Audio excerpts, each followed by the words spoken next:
नाम संदीप है और मैंने अपने ससुर जी का यहाँ पे अपने सफ़ेद मोतियाबिंद का ऑपरेशन करवाया है सेंटर फॉर साइट हॉस्पिटल में। सबसे पहले तो हम भिवानी के काफ़ी हॉस्पिटलों में घूमे और जहाँ से हमें संतुष्टि नहीं मिल पा रही थी इस चीज़ के।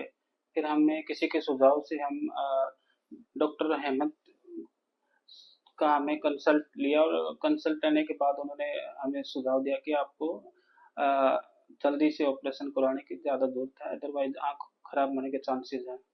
तो हमने तुरंत एक्शन लेते हुए डॉक्टर हेमंत के सुझाव से हमें मोहित गुप्ता डॉक्टर मोहित गुप्ता जी के ऑपरेशन उन्होंने हमारा मोतियाबिंद का ऑपरेशन किया है जो काफ़ी सही है। कल ऑपरेशन किया था, आज दोबारा से हमने चेकअप किया तो 6/6 की अभी विजुअलिटी आ रही है।